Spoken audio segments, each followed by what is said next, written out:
అయితే ఇక్కడ భూదేవి నగర్ ప్రజలందరికీ నిజంగా చేతులెత్తి మొక్కాలే మీ ఓపికకు. 40 ఏళ్ల నుండి ఒక దిక్కు పట్టాలు, ఇంకో దిక్కు రోడ్డు, మధ్యలో చిన్నగా గుడిసెలున్నాయి. చూస్తుంటేనే నిజంగా గుండె దరక్కపోతుంది. నేను మొదటిసారి చూసిన ఇట్లాంటి పరిస్థితి. అంటే నేను ఇక్కడికి మల్కాజ్గిరికి ఎప్పుడు రాలేదు, అసలు ఏ ఊర్లో కూడా ఇంత ఘోరమైనటువంటి పరిస్థితి నేను చూడలేదు. మళ్ళీ వస్తుంటే మధ్యలో దాదాపుగా 3 ఇళ్లలో కూడా ఆగి చూస్తే ఒక ఆడబిడ్డకు మొత్తం ఇట్లా మొహం కొట్టకపోతే పైకెళ్ళి కిందికి కుట్లేసి ఉన్నారు. చాలా దారుణంగా ఉంది.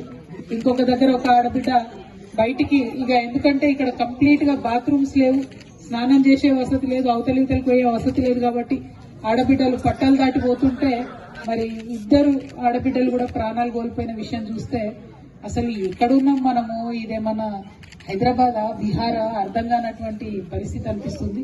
చాలా బాధగా ఉంది. మళ్ళీ ఈ లిస్టు చూస్తేనేమో అందరు నాయకులు వచ్చిపోయారు, ఒక్కరని కాదు, ప్రతి ఒక్క నాయకులు ఏ పార్టీ ఆ పార్టీ అని లేకుండా అందరు వచ్చిపోయారు. అయినా మీరు ఇట్లా ఉండడం అన్నది నిజంగా చాలా విచిత్రం అనిపిస్తుంది నాకైతే. అయితే ఒక్కటి మాత్రం నేను చెప్పగలుగుతాము, ఇక్కడ వచ్చిన నాయకులందరూ పెద్ద పెద్దోళ్ళు అందరూ మగవాళ్లే వచ్చిపోయారు. ఇవాళ మీ ఆడబిడ్డగా నేను వచ్చిన, మీ దుఃఖం నాకు అర్థమవుతుంది, మీ బాధ నాకు అర్థమవుతుంది. ఒక్కరోజు మీ లెక్క ఉండాలంటే కష్టం, బతకలేరు. కాబట్టి మీ బాధ నాకు అర్థమవుతుంది. కాబట్టి నేనేమంటున్నా అంటే మనకి ఏదైతే శాశ్వతంగా ఇల్లు కావాలో దానికోసం వేరే ఉపాయం చెప్తా నేను. కానీ ఇమ్మీడియట్ గా మాత్రం ఖచ్చితంగా మా ఆడబిడ్డలు స్నానం చేయడానికి, బాత్రూంలకు పోవడానికి తెలంగాణ జాగృతి తరఫున ఒక 6 బాత్రూంలు ఇమ్మీడియట్ గా మాత్రం మేము ఇక్కడ కట్టించేస్తాం. ఎందుకంటే ఈ ప్రభుత్వాల కోసం కొట్లాడితే, ఈ ప్రభుత్వాలతో చేస్తే కొద్దిగా టైం పట్టొచ్చు. కానీ ఆ లోపల మాత్రం రేపంటే రేపు, మాక్సిమం ఎల్లుండి లోపల పని స్టార్ట్ చేసి ఇక్కడ బాత్రూంలో ఆడబిడ్డలకు కట్టిస్తాం. దాంతో ఏంటంటే మన మర్యాద, మన పరువు మనం కాపాడుకునేటటువంటి ఆస్కారం ఉంటది. వస్తుంటే అన్నదమ్ములు మాట్లాడుతుంటే చాలా బాధ అనిపించింది. వయసులో ఉండేటటువంటి మగపిల్లలైనా తల్లి అయినా అందరూ కలిసి ఒకే దగ్గరికి బయలుభూమికి పోవాలంటే నిజంగా చాలా చాలా అనాగరికంగా, చాలా బాధాకరంగా అనిపిస్తున్నది. నిజంగా మీ దుఃఖం ఎవరికి రావద్దు. 40 ఏళ్ల నుంచి ఇంత దుఃఖం ఉందంటే అది మామూలు విషయం కాదు. ఈ జాగృతి జనం బాట అనేటటువంటి కార్యక్రమం పెట్టుకుని మేము అన్ని జిల్లాలు తిరుగుతున్నాం, కానీ ఎక్కడ కూడా నేను ఇంత హృదయ విదారకమైనటువంటి పరిస్థితులు చూడలేదు. కాబట్టి నేను ఒకటే మాట ఇస్తా ఉన్నా మీకు, ఫస్ట్ ఇమీడియట్ గా బాత్రూమ్స్ కట్టించుకుందాం. 2, ఇక్కడ ఉన్నటువంటి 350 కుటుంబాలకు ఎట్టి పరిస్థితుల్లో చాలా 30,000 డబుల్ బెడ్రూమ్ ఇండ్లు ఖాళీ ఉన్నాయి, 30,000 ఇండ్లు ఖాళీ ఉన్నాయి. ఖచ్చితంగా ఈ 350 మందికి డబుల్ బెడ్రూమ్ ఇచ్చేంత వరకు మాత్రం నేను కొట్లాడుతా అని మీకు తెలియజేస్తా ఉన్నా. మరి ఇక్కడ ఉన్నటువంటి ఎంపీ, ఇప్పుడు ఆయన బీజేపీ ఆయన ఈటల రాజేంద్ర అని ఉన్నాడు, మరి ఆయన ఇంటికి ఎందుకు మాట్లాడలేదు అర్థమైతలేదు. మరి ఇప్పుడు ముఖ్యమంత్రిగా ఉన్నటువంటి రేవంత్ రెడ్డి గారు కూడా ఇక్కడనే ఎంపీగా ఉండే, మరి ఇదివరకు ఆయన వచ్చి చూసిపోయింది అని చెప్తారు. ఇక్కడ చూసిపోయి బోర్ వేపిస్తా అన్నారు, కనీసం బోర్ కూడా ఆయన వేపించకుండా పోయినటువంటి పరిస్థితి. ఏమో బాత్రూమ్లు కూడా కట్టిస్తా అన్నాడు, అది కూడా కట్టియలేదు. అయితే ఇంకా ఘోరం ఏంటంటే మీరందరూ కూడా ఆయన జిల్లా వాళ్ళే, మళ్ళా మీరందరూ కూడా మహబూబ్నగర్, నాగర్ కర్నూలు జిల్లా వాళ్ళే. పాలమూరు సేవా సంఘం అని పెట్టుకొని మీరందరూ కూడా, ప్రజా సంఘం అని పెట్టుకొని మీరందరూ కూడా పనిచేస్తా ఉన్నారు. మరి ఆ పాలమూరు ప్రజా సంఘానికి తెలంగాణ జాగృతి సంపూర్ణంగా అండగా ఉంటదని చెప్తా ఉన్నా. నేను మళ్ళీ చెప్తున్నా, మంచి పెద్ద పెద్ద మొగలంతా వచ్చి ఇది చూసిపోయిన మీ దగ్గర, కానీ నేను ఆడబిడ్డగా వచ్చిన ఖచ్చితంగా మీకు మాత్రం బాత్రూమ్ లో వసతి చేపిస్తా. అదేవిధంగా మరి వాటర్ ఎందుకు వస్తలేదన్న విషయం మాత్రం మున్సిపాలిటీ వాళ్ళని అడుగుదాము. ఒకవేళ ఇక్కడ నల్లా కనెక్షన్ లేకపోతే వాళ్ళు ట్యాంకర్లు ఇవ్వాల్సిన బాధ్యత వాళ్ళకు ఉంటది. ఇక్కడ రీజనల్ కమిషనర్ ఎవరు ఉన్నారో చూసుకుని వెంకటరెడ్డి ఒకసారి ఖచ్చితంగా రేపు మాట్లాడండి. రేపు కూడా మనం ఇటే దిక్కు వస్తాం కదా, ఆల్మోస్ట్ కుబ్బులపూర్ దిక్కే ఉంటాం కాబట్టి మాట్లాడి వాటర్ వచ్చేటట్టు ఏర్పాటు ఇమీడియట్ గా చేద్దామని ఎవరు జోనల్ కమిషనర్ ఉన్నారో వాళ్ళతో మాట్లాడి ఖచ్చితంగా చేద్దాం.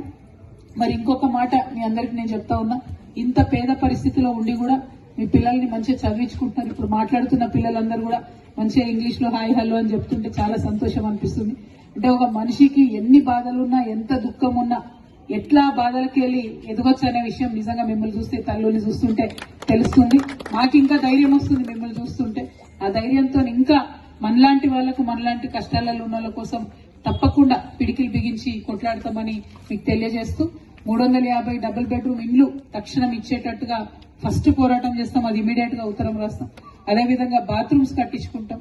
నీళ్లకు సంబంధించి మున్సిపల్ కమిషనర్ కి రేపు మాట్లాడతాం. నాకు తెలిసి ఖచ్చితంగా ట్యాంకర్స్ వాళ్ళు ఇవ్వాల్సిందే ఉంటది, వేరే ఆలోచనే ఉండదు. అది కాని పక్షంలో ఒక 2-3 రోజులు చూద్దాం. అది కాని పక్షంలో మరి బోర్ వేసే వసతి ఉందా ఏందా ఆలోచించి ఆ ప్రయత్నం కూడా చేద్దాం. కాకపోతే అది చూడాలి, చూడకుండా మాట వేయడం కరెక్ట్ కాదని నేను మీకు తెలియజేస్తా ఉన్నా. ఉందా పబ్లిక్ నెల కూడా ట్యాప్ పెట్టుకుంటే అయిపోతుందా? ఓకే, అదేందో మరి ఒకసారి చూడండి, లేదంటే జోనల్ కమిషనర్ కి మరి ఇదివరకు తమ్ముడు డానీ ఇక్కడ బాత్రూమ్స్ కట్టించిండట, మరి అందులో కొన్ని వాడకంలో ఉన్నాయి, కొన్ని లేవని చెప్తున్నారు. కాబట్టి మళ్ళొకసారి ఫ్రెష్ గా ఎక్కువ సంఖ్యలో కట్టుకునేటటువంటి ప్రయత్నం మా జాగృతి తరఫు నుండి చేద్దాం. అయితే అది టెంపరీ సొల్యూషనే, టెంపరీ బ్యాండేడ్ వేసినట్టే, అది పర్మనెంట్ కాదు. పర్మనెంట్ ఏంటి అంటే ఇండ్లు ఇవ్వాలి. దానికోసం మాత్రం మీతో ఎంత దూరం అంటే అంత దూరం పోతా. మరి మీరు కూడా రావాలి ఎక్కడికైనా అవసరం పడ్డప్పుడు, వచ్చడే కదా, కొట్లాడే కదా. పాలమూరు వల్ల రక్తం చెమట లేనిది ఎక్కడ కూడా ఈ మొత్తం భారతదేశంలో ఏ ఒక్క ప్రాజెక్టు కూడా కట్టలే. అంటే మీరు పట్టుబడితే చెమట తీసి లైన్ లో నిలబడి ఓట్లు వేస్తేనే ఎవరైనా పై స్థాయికి వస్తున్నారు.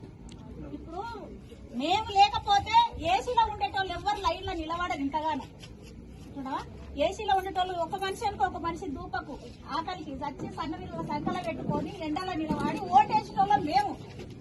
మీరు కడుపుని పెట్టాలో పెద్దవాళ్ళకు, కానీ మా వస్తున్నారు, ప్రతి వారు వస్తున్నారు, కానీ మా బతుకులు ఎవరు చూస్తలేరు. మీ పేరేంటి? నాగమ్మ మేడం. నాగమ్మ, నా మాటిని నాగమ్మ. మీరు 9 రోజుల్లో నేను బాత్రూమ్ కట్టిస్తాం, బిల్లు పెడతా అని చెప్పిపోయింది. ఇప్పటికి లేడు, గెలిచిండు కదా. ఇదే కేసీఆర్ సార్ వచ్చిండు, ఇట్లు 3 నెలల్లో శంకుస్థాపన చేస్తానని. ఇప్పటికి లేరు. అందరు మా బతుకులు చూస్తున్నారు, కళ్ళతోనే చూస్తున్నారు, కానీ ఏ ఒక్కరు ముందుకు వస్తలేదు మేడం. దయచేసి మీరన్నా మా ఆడపిల్లల కష్టం తెలుసుకుంటే చాలా చాలా థ్యాంక్స్. నేను ఒక మాట చెప్తాను, ఈయన వంశీ మనం తెలంగాణ కొట్లాడి తెచ్చుకున్నాం. ఆడబిడ్డ గౌరవం నిలబెట్టుకొని తినే కదా, మన ఆడబిడ్డ గౌరవం ఎక్కడ ఉంది? ఒక్క నిమిషం నాగమ్మ, నేను అదే చెప్తున్నా మీకు. ఇప్పటిదాకా మీరు చూసిండ్రు మంచి పెద్ద పెద్ద మొగోళ్ళు నాయకులు అందరూ వచ్చిపోయింది కదా, వాళ్ళైతే ఏం చేయలే కదా. ఒకటి. 2, నేను ఒక ఆడబిడ్డగా మీ బాధ అర్థమవుతుంది కాబట్టి మీకోసం కొట్లాడడానికి వచ్చాను. 3, అసలు ఇప్పుడు ఏం ఓట్లు లేవు, నేనేం ఓట్లాడడానికి రాలే మిమ్మల్ని. ఎలక్షన్లు లేవు. మీకు తెలియాల్సింది ఏంటంటే ఎలక్షన్లు లేనప్పుడు కూడా మీ దగ్గరకు వచ్చి కష్టపడి పనిచేసేటోళ్లే నిజంగా మిమ్మల్ని ప్రేమించేటోళ్ళు అయి ఉంటారు. ఎలక్షన్లు అప్పుడు వచ్చేటోళ్ళు ఉంటారు, సరే 10వ పరకన ఇస్తారు, ఓటేయండి అంటారు, పాలమూరు రాండి అంటారు, అట్లా రాండి అంటారు, ఇట్లా రాండి అంటారు, అన్ని వేసి వాళ్ళ పని చేసుకుని అవతల పడతారు. అట్లనే జరిగింది మీతో నిన్నేళ్ళు. నేనేమంటున్నా, ఇప్పటికైనా మార్చాలి కదా, ఆ పద్ధతి మార్చాలి. దానికోసమే వచ్చినాం. ఎలక్షన్ తో ఏం సంబంధం లేదమ్మా. ఇప్పుడు ఓట్లు ఏం లేవు, ఎలక్షన్ ఓటు అడగడానికే రాలేదు. మిమ్మల్ని నేను కోరేది ఒకటే, మీరు చూడండి, నేను మాటలేందుకు ఊకే మన ఆడవాళ్ళు ఊకే మాట్లాడడం, పనిచేసి చూపిస్తాం అంతే, తప్పకుండా. Thank you Nagamma. అట్లనే మీరే బొట్టు పెట్టి షాల్ కప్పి ఆహ్వానించి రీడికి మీరు రుణం ఉంచుకొని తప్పకుండా మీకోసం డబుల్ బెడ్రూమ్ ఇల్లు వచ్చేంత వరకు కూడా కొట్లాడతాం. ఖాళీగా ఉన్నాయి, బరాబర్ ఇవ్వాల్సిందే, మీలాంటి వాళ్ళకి హక్కు ఉంది, ఇవ్వాల్సిందే, దానికోసం కొట్లాడతాం. ఈ బాత్రూమ్ లో పని ఇమీడియట్ గా స్టార్ట్ చేసుకుంటాం. వాటర్ ఒకసారి మాట్లాడతాం వంశీ, మాట్లాడిన తర్వాత ఆలోచన చేద్దాం. ఇవి కాకుండా ఇంకా ఒక్క విషయం మాత్రం దయచేసి గుర్తుపెట్టుకోండి, ఎన్ని కష్టాలు ఉన్నా సరే పిల్లల్ని మాత్రం చదువు మానిపించకండి. పిల్లలు ఎవరైనా మీ దాంట్లో పై స్థాయి చదవాలనుకున్నా, ఏదైనా ఉద్యోగాల కోసం